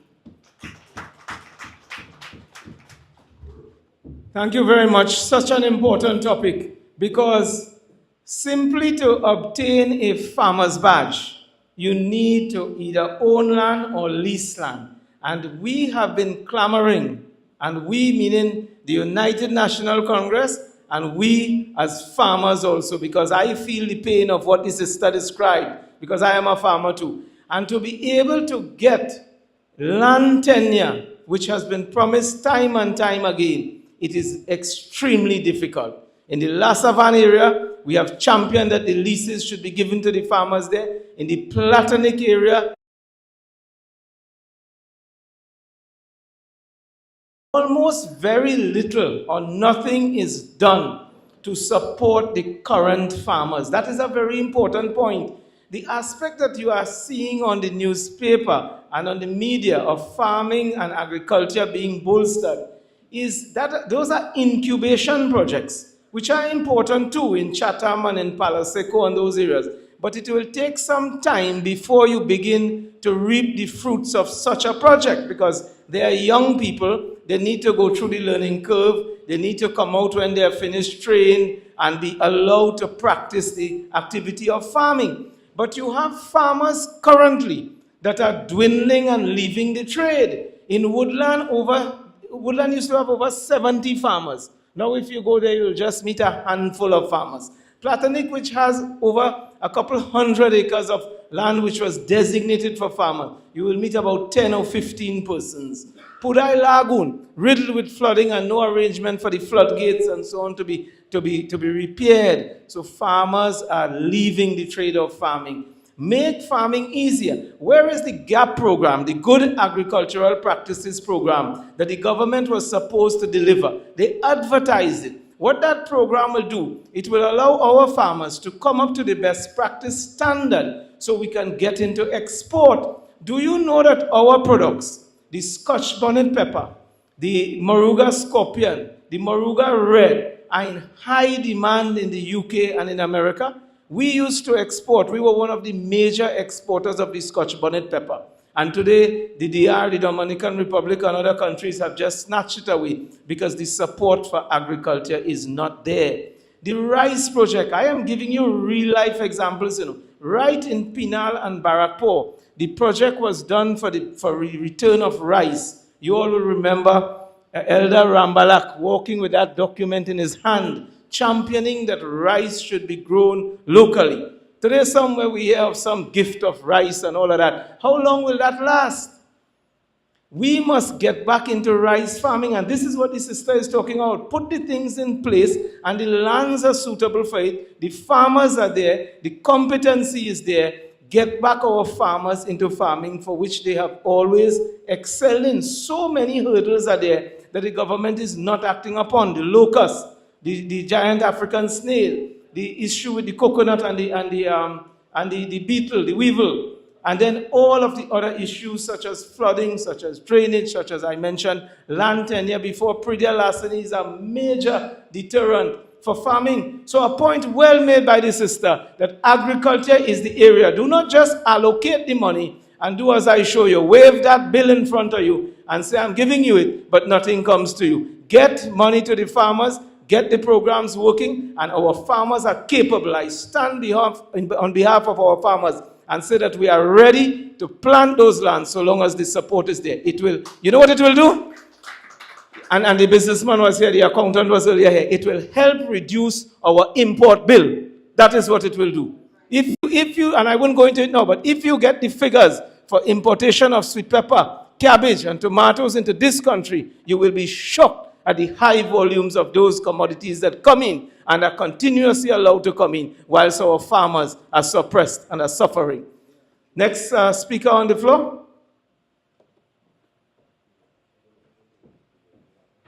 See if I could help him adjust. A pleasant good evening to each and everyone. All protocols observed. Certainly going to stay within my 3-minute allocation. You all recall a couple of years ago, as a matter of fact, it was just before the local government election, a company was formed. The Prime Minister had announced that the Secondary Roads Rehabilitation Improvement Company. That company was formed and initially placed under the purview of the Ministry of Local Government, under Minister Al-Rawi. And then not too long after, it was placed under Minister Rohan Sinanan, Ministry of Works and Transport, with an initial allocation of 200 million. If you go on the Secondary Roads website, you would see that just about 70 projects were completed. Not a single project was done in Siparia, Oropouche East, Oropouche West, Naparima. Not a single project was done in Penal Levy. And why am I talking about that? Because when the company was formed, our corporation took the proactive approach to write to the company and ask them, how can you help us?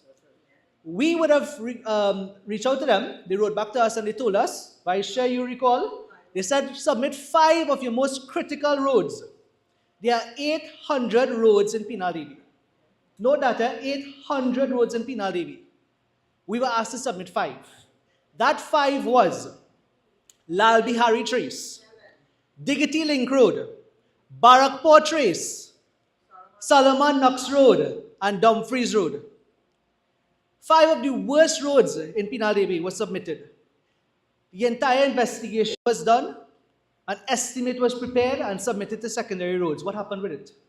Nothing. Are you aware a few weeks ago that company is going to be closed? The government announced that they are going to close that company. Understand the situation that the predicament that we find ourselves in now.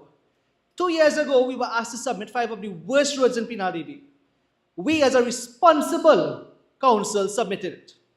And anybody can tell you those are probably the 5 worst roads across Penal Levy. So all 5 wasn't in one particular district, it was across the region. Now that that company is going to be closed, this council, we did not have any foresight to see or to know that they were going to close this. So we could not, in any good conscience, prepare estimates and submit to the Ministry of Finance to get allocation to repair those roads. We got set up. So who is going to be angry with us now? Our burgesses, the people of Penal Levy, the commuters, the motorists of Penal Levy. So we are now in our back footed. How are we going to help these people? So we have to find, Chairman said it, Satyam raised it earlier.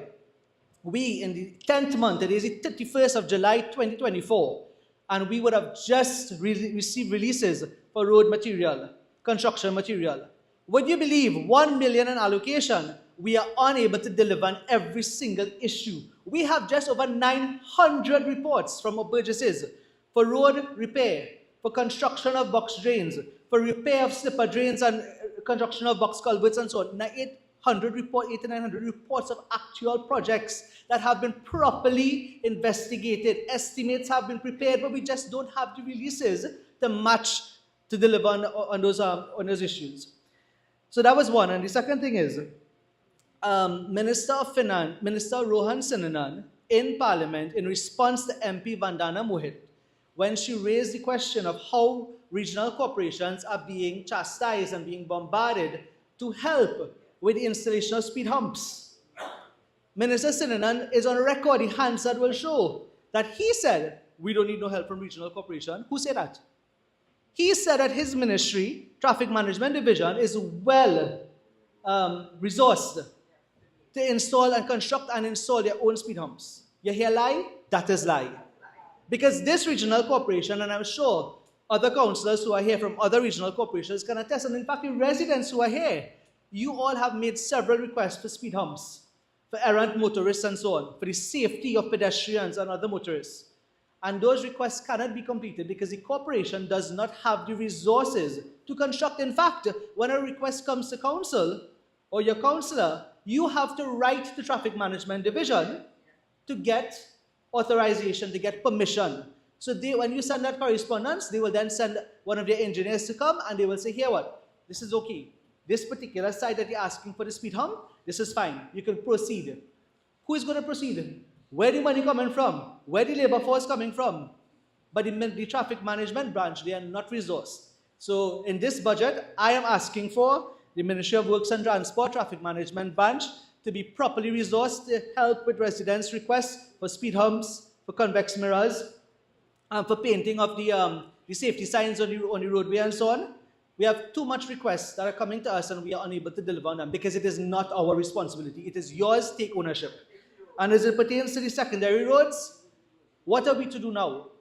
Residents, we would engage you further. I want to know, I'm sure the MP wants to know, I'm sure the council wants to know, how can we advocate further to get these roads repaired in a short possible time? Thank you very much. Aye. Where do me hear Mr. Kanai? Okay. Thank you very much. One important addition I will take the liberty to add. $62 million was spent by that company, unaccounted for, and nothing to show. That is what happened. There's a report in The Guardian by reporter Hassan Ali. It was about 38 days ago. You can look for it. $62 million spent and very little to show for it. So it's really a reality that everything has collapsed. The government has collapsed. Yeah, so we are making the points here. We hope that that these points, they take it into consideration, understanding the value of it. We are sure that our political leader, the Honorable Kamla Prasad Bisesa, and the MPs will make a very, very good representation of these very valuable points coming from the floor, coming from the people. And yes, we'll push, as one of the speakers said, we'll push as hard as we can to ensure that the government listens. Because when you don't listen, sometimes you have to feel. So he's right. Sometimes you need to do a little more, to be able to let them understand that the people's voice matters. And that is why this session is very important. And it will continue to all of the constituencies as the time progresses to be able to cater for and to listen to the voice of the people. I will now hand over to the Member of Parliament for Oropouche West, the Honorable Devendranath Tanku, to be able to give wrap-up responses and also to do the vote of thanks. Thank you very much, Mr. Chairman. Ladies and gentlemen, in a few weeks' time, this government will come to this country and say they want your approval to spend upwards of $60 billion. So they're looking to finish their term in office having spent $600 billion. I take the incitement. $600 billion that this government intends to spend. That is not their money, that is your money. And in all of that, this government, as at today, as we are standing here speaking after 9 years, has not created a single new productive revenue stream. They're spending money left, right, and center and borrowing. And you know how bad it is? The government is borrowing money to pay debt. So they're borrowing to pay what they borrow already to pay. For what they borrow already to pay. Debt paying, and you are going to be asked to pay for it. The government now, this government, has focused on, I checked, very recently, 6 new revenue-raising measures. And all of them are going to hurt you in your pocket. Because most governments, when they want to create revenue, will create revenue by creating an environment for business where people can invest money. Do you know that in 2023, 490 million US dollars left the shores in foreign direct investment? Instead of people coming to invest in this country, they're running. And this is because of crime. It is because of poor infrastructure. And it is because of the worst government this country has ever seen. And that is why tonight I want to beg people, all the persons listening to this tonight, I want to ask you to pay very close attention to how this government is spending your money, because they are coming to you to take it out of your blood, sweat, tears, and by taxes. I mentioned this PNM regime's 6 new revenue-raising measures. They found 6 new ways to pick your pockets. Are you going to sit down quietly and accept that? My friend just now mentioned it. There have been many protests before where we stood up and looked behind, because the government is outside there anxious for when people do not act. When you see people do not stand up for themselves, the government stands up on top of you. They are no longer your representatives, you know. They are your kings. They are your seniors. You can't speak to them. Try to see any government minister now. We have flood here, left, right, center, every single year. You don't see a government minister coming. Rohan's, in fact, Faris and Rawi passed through the other day when we had some rain. Passed through the other day, stand up next to an excavator and say he's in Woodlands. The man did not even know where he was. He came to take a photograph because that is how this government represents you. But before I get run out of time, the 6 revenue-raising measures that this government has initiated within the last few days, last few weeks, and into the 2025 financial year. Revenue measure number 1, this property tax that my brother raised before. This property tax, this tax that is based on an income that you are not receiving. You're not renting your house, but you have to pay property tax. And do you know, you are not generating, your property may not be generating an income because it's a residential property. But do you know that up to today, this government has not told you a single word about properties that generate an income? Where is the property tax for business? They generate an income with their property. It is because this government does not care about you, citizens. Their intention is to punish people who have ambition. They want to punish you for investing in your country. That is this government. So the first revenue-raising measure is the property tax, and that is lash on your pocket. The second one, come in. They said it already. They're playing games with it and they're holding it back. Somebody mentioned it earlier in the consultation. We talked about the higher electricity rates. Come in. That's the second revenue-raising measure. You're not getting better service, you know, but more coming out of your pocket. The third that is also coming is higher water rates. The fourth that is also coming, and you know, my political leader, the Honorable Kamala Prasad, is a senior councillor. I know that drives them crazy. My political leader read out in the parliament a list of what this government plans to do. I encourage every citizen. In fact, I will have it cut and placed on my Facebook page and share it across the country. Let people know what this government's intention is to do to ride your backs unless you stand up and protest. The fourth revenue-raising measure that they come in with is higher fees for any transaction that you have to do with the government. You realize that that is already happening? Anytime you go to government to get a license or to get a document of some sort, to get approval for something, you have to pay more money. That is the fourth way that the government is raising money off your back.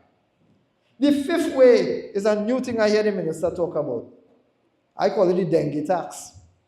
I call it the dengue tax because instead of fixing the problem, the same Minister of Health who's responsible for spraying, who's responsible for insect vector control. That is his responsibility. He coming now to try to punish you. To try to punish you for him not doing his job. Wake up, citizens. Watch what this government doing, the Honorable Prime Minister has already signaled that he will blame everybody for his failures. We cannot accept that. We must point it out to them. And lastly, ladies and gentlemen, the sixth new revenue-raising measure that this government is introducing is what the other one that I call the tint tax. My colleague here mentioned it before, the tint tax. They're coming to charge you more money because you have tint. And they say that is a crime-fighting initiative. And when they get all of that money, you know what they're going to do with it? They're picking your pockets. Your standard of living is already falling, and they're picking your pockets. Keep me on time.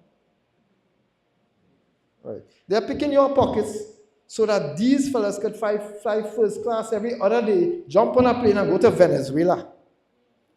You have a young fella going to Venezuela and coming back every time he goes to Venezuela and making a pie in the sky promise, hey, dragon gas coming. Dragon gas coming. You all may not remember, but 3 years ago, it was one of the game changers that was announced by this government. 3 years have now passed, 365 days by 3. I'm so good at maths, I'm not the accountant here. But I will tell you this.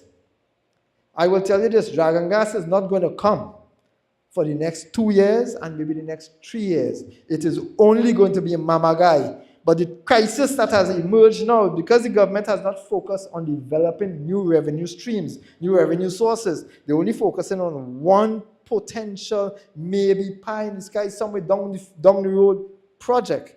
What we see now is that our country is collapsing. We have high unemployment.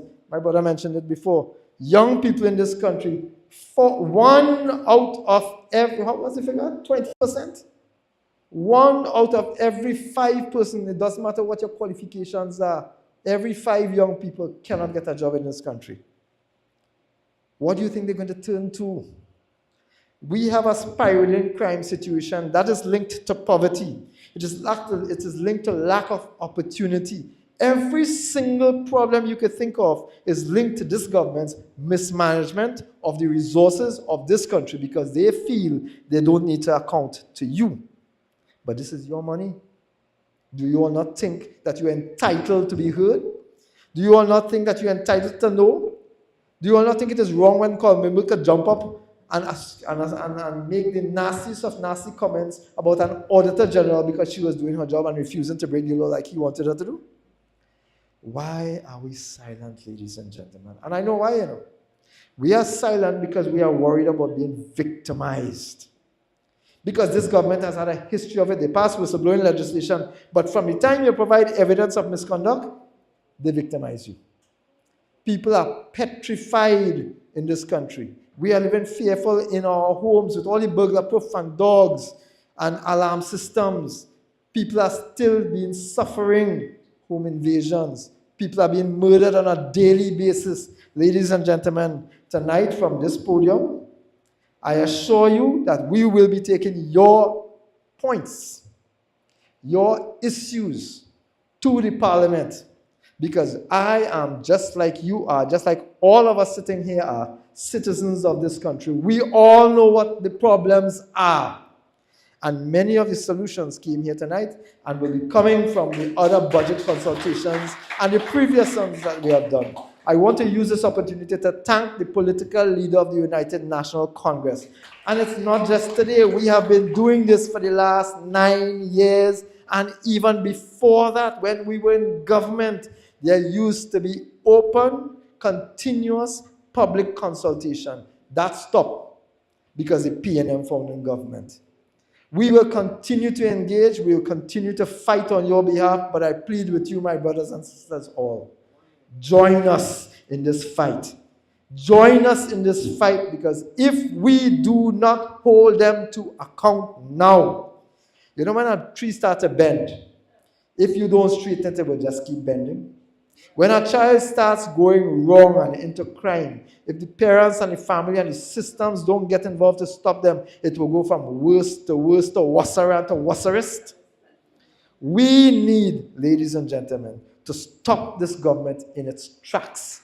And today, I encourage citizens to stand up and be counted. Join the United National Congress and our public consultations. Join us in holding this government to account. Get on board, write letters to the editors, call in the radio stations. When you see a minister, talk to him. Ask him when he is going to finally start doing his job, and that will be every single government minister. From the Minister of Social Development to the Minister of Public Utilities, so call them out. Call them out. Ladies and gentlemen, if it is one measure I want to leave with you all tonight, is that it is up to us. We must be the change we want to see. That was said by a very great man who was able to make substantial changes to the world. We must be the change that we want the world to see. Stand up and speak out, ladies and gentlemen. I thank you all very, very much for having coming out here tonight, for your presence here tonight. I know many people have far to go, and I pray, I join with you all and our national community to pray that you reach home safely, because we know what the crime situation is outside here. May God bless us all, ladies and gentlemen. And I, again, appeal to you to keep a sharp eye on this government. Join us as we follow through on holding them to account. As I said, if there are issues that some people wanted to raise and have not been able to raise within this time frame, davetanku@yahoo.com. I welcome your suggestions. Thank you all very much. Have a blessed, safe night. Before I wrap, tomorrow is a very, very important day in our national calendar. Tomorrow is a day we celebrate in this country as African Emancipation Day. Many people have asked, why do we celebrate something that was so traumatic for our ancestors? Why do we celebrate something that was so frustrating and depressing? It was a time of pain and hurt and angst. That's not what we're celebrating. We are celebrating the fact that our people in this country, people across the world, a race was able to lift itself off, remove the yoke that was holding them down, and contribute to this country and countries across the world in ways that we never knew were possible. So tonight, on behalf of the United National Congress, since I think we are blessed to be the last consultation before the celebration tomorrow, I wish, on behalf of the United National Congress and my political leader and the national executive of the UNC and councillors and aldermen, all and my other colleagues who are members of parliament, a very, very happy African Emancipation Day 2024.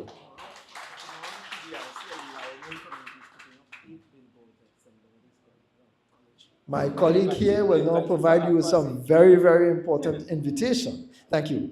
Again, thank you all very much. Thank you very much, Member of Parliament. For the online listeners and those here, tomorrow the PDRC, in conjunction with St. Benedict's College, the Laromaine communities, the Laromaine business community, will be putting up 8 billboards of icons of Trinidad and Tobago that will serve as inspiration, as motivation to the youths to be able to say that I can become like those icons, I can become like those role models. Come out tomorrow, 8:30 in the morning. It will be a very beautiful experience where we unveil those 8 large billboards on the walls of St. Benedict's College. It is called the Wall of Inspiration event, and there are local icons there, and there are national icons that will be placing that up to a very beautiful event. We look forward to seeing you there tomorrow, 8:30, St. Benedict's College, Laromaine.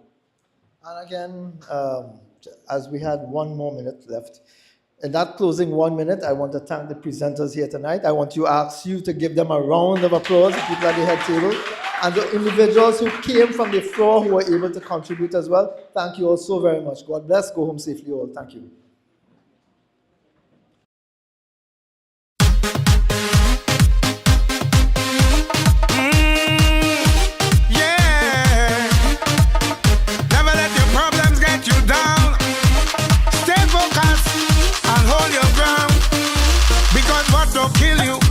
Should make you stronger.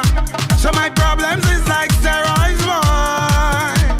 I get my doses from all kinds of sources.